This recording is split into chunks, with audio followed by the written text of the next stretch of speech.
Hello दोस्तों, कैसे हो आप सभी का हार्दिक स्वागत है हमारे यूट्यूब चैनल अंशुल क्लासेस में। जैसे कि हम कल पढ़ा रहे थे स्पेशल ग्रुप डे के लिए टॉप 5 क्वेश्चन, उसी श्रृंखला को लेकर आज हम आगे चले हैं। आज का हमारा पहला क्वेश्चन है कि एक व्यक्ति 45 रुपये में 15 की दर से पेंसिल बेचने पर 20% की हानि होती है, तो 60% का लाभ लेने के लिए 30 रुपये में कितनी पेंसिल चाहिए। ठीक है दोस्तों, तो इसका एक फॉर्मूला होता है, उसकी याद रख लेना चाहिए कि एस है, SP गुणा N अपॉन RS। इसको अभी मैं समझाऊंगा, एक्सप्लेन करूंगा। SP into N upon RS। ठीक है दोस्तों, यानी कि SP ये वो होता है हमारा प्रॉफिट या लॉस, एंड क्वांटिटी मतलब कितनी पेंसिल या पेन है, RS मतलब कितने रुपए में। तो बस इसी फॉर्मूला में हम ये वाली वैल्यू रख देंगे और हमारा क्वेश्चन का आंसर आ जाएगा। ठीक है दोस्तों, सॉल्यूशन करते हैं इसका। यानी कि SP कितने का 20% की हानि, 20% की हानि का मतलब क्या है 80%, और उसने की कितनी 15 की 15 पेंसिल गुणा 15 कितने रुपए में 45 रुपये में। शिल्पी का दूसरा वो क्या रहा, अगर हमें 30 रुपये में कितनी पेंसिल बेचनी चाहिए, अगर 60 रुपये का लाभ लेना, क्योंकि 60 रुपये का लाभ का मतलब 160 रुपये में बेचेगा। कितनी पेंसिल N पेंसिल अपॉन 30 रुपये। ठीक है दोस्तों, बस ये परसेंट से परसेंट कैंसिल हो जाएगा। 15 तिया 45, 80 से ये 2 बार कटेगा, 2 से 15 बार, 15 दूनी 30, और 3 से 3 पंजे 15, यानी कि 5 की सिंपल गुणा होगी तो N बराबर 5 पेंसिल को बेचेगा। ठीक है दोस्तों, आंसर। इसी प्रकार हम दूसरा क्वेश्चन देखते हैं कि एक लड़के ने 16 रुपये के 18 के दर से अंडे खरीदे और 20 रुपये के 22 की दर से बेच दिए, उसका लाभ या हानि बताइए। ठीक है, तो हमें याद रखना चाहिए हमेशा कि रुपये में वस्तु का भाग देना होता है। ठीक है, क्या करना होता है, रुपये में वस्तु का भाग।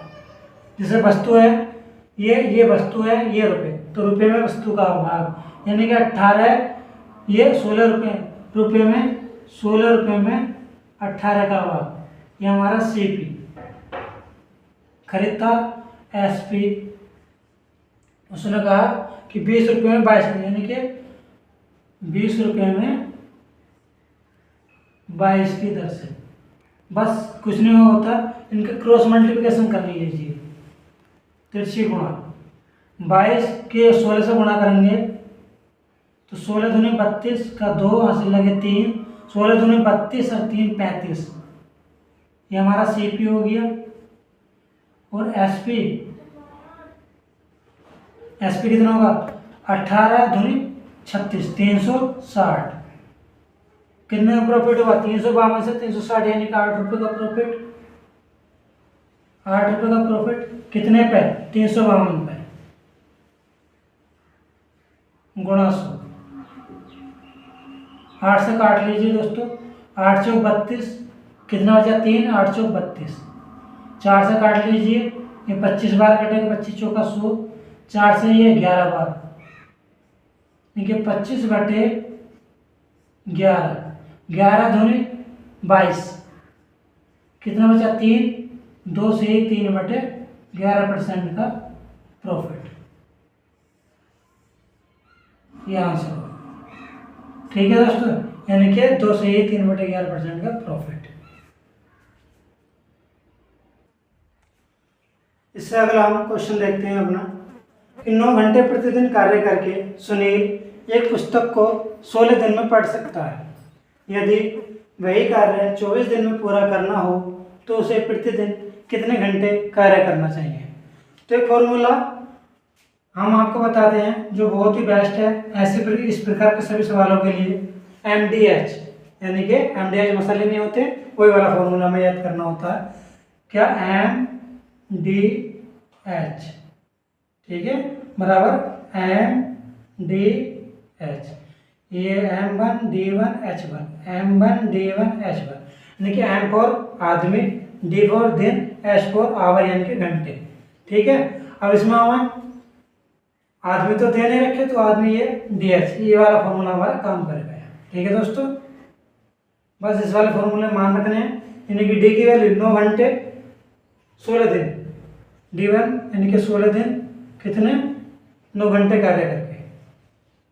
ठीक है, यानी कि 24 दिन कितने घंटे कार्य करके x घंटे। तो काटो 8 से, 8 दूनी 16, 8 तिया 24। ठीक है दोस्तों, और 3 से 3 तिया 9, x बराबर 6 घंटे। आंसर।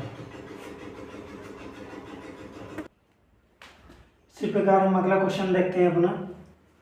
ए व बी मिलकर एक कार्य को 6 दिन में पूरा कर सकते हैं, तो ए अकेला 9 दिन में कर सकता है, बी अकेला उस पूरे कार्य को कितने दिन में कर सकता है। ठीक है दोस्तों, यानी कि ए और बी मिलकर, सॉल्यूशन करते हैं इसका।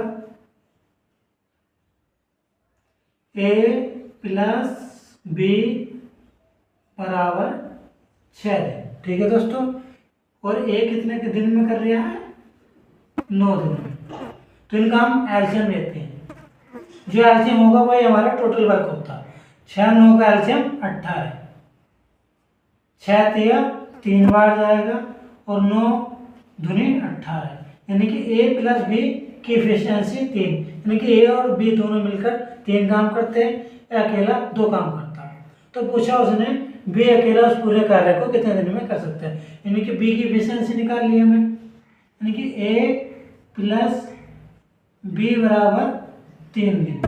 तो हमें ए की कितनी दिन रखी है, ए की रखी है 2, 2 प्लस बी बराबर 3, यानी कि बी बराबर 1, यानी कि बी एक काम करेगा।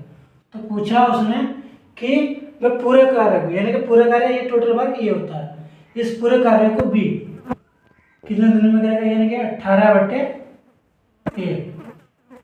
18 घंटे में, ये घंटे या दिन जो भी, 18 दिन में। आंसर हमारा ऑप्शन बी करेक्ट। ठीक है दोस्तों, अगला क्वेश्चन देखते हैं हम अपना कि एक स्कूल में 400 विद्यार्थी हैं, जिनमें लड़के और लड़कियों का अनुपात 5:3 है। 50 लड़कियां और बढ़ गई, अब लड़के तथा लड़कियों का नया अनुपात क्या होगा। ठीक है दोस्तों, तो इसका सॉल्यूशन करते हैं हम, यानी कि लड़के और लड़कियां, यानी कि बॉयज और गर्ल्स का अनुपात कितना है 5:3। टोटल विद्यार्थी कितने 400, टोटल है कितने 5 और 3 8, इस 8 की वैल्यू कितनी दे रखी है 400, 8 पंजे 40, 50,000 कटेगा। तो लड़के कितने हो गए, इसका गुना 50, 5 पंजे 25, 250, लड़कियों का भी 50 गुना, ये कितना हो गया 150, 50 तिया 150। अब उसने पूछा लड़के अगर 50 लड़कियां और बढ़ गई, कितने 50 लड़कियां और बढ़ गई, तो पूछा उसने, यानी कि बॉयज तो कितने हैं 250, लड़कियां कितनी है 150, तो पहले थी 50 और बढ़ गई प्लस 50, यानी कि 250 अनुपात 200। काट लीजिए 0 से 0, 5 से 5 पंजे 25, 5 चौक 20, नया अनुपात कितना आएगा 5:4, जो ऑप्शन हमारा सी। ठीक है दोस्तों, आंसर। इसी प्रकार हमारा छठा क्वेश्चन देखेंगे हम, अगला क्वेश्चन अपना कि 6, 5 तथा 21 का चतुर्थ अनुपात ज्ञात कीजिए, यानी कि 6 अनुपात 5 अनुपात 21 अनुपात x। ठीक है, तो हमें क्या करना होता है, इनका बीच वाले को गुणा इन वाले साइड वाले के गुणा का बराबर कर लेते हैं। ठीक है, तो 6x बराबर 21 पंजे 105। अब x बराबर 105 बटे 6, 6 से भाग करो, 6 एकम 6, कितना बचे 4, 45 हो गया। 6 दूनी 12, 6 पंजे 30, 6 सिंह 36, 6 सत्ते 42, अरे कितना हो गया था 45, 6 सत्ते 42, कितना बचा 3, 30 हो गया, 6 पंजे 30। आंसर इसका ऑप्शन ए। या हम दूसरा तरीका समझेंगे। दूसरा तरीका क्या है, इन दोनों की मल्टीप्लाई में इसका भाग कर दीजिए। यानी कि सेकंड मेथड क्या है,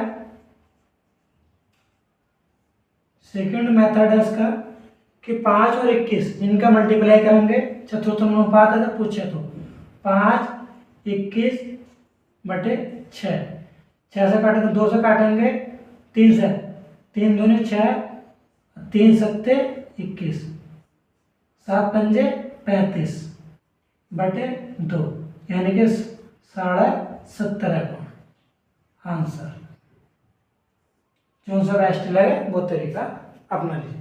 थैंक यू सो मच दोस्तों।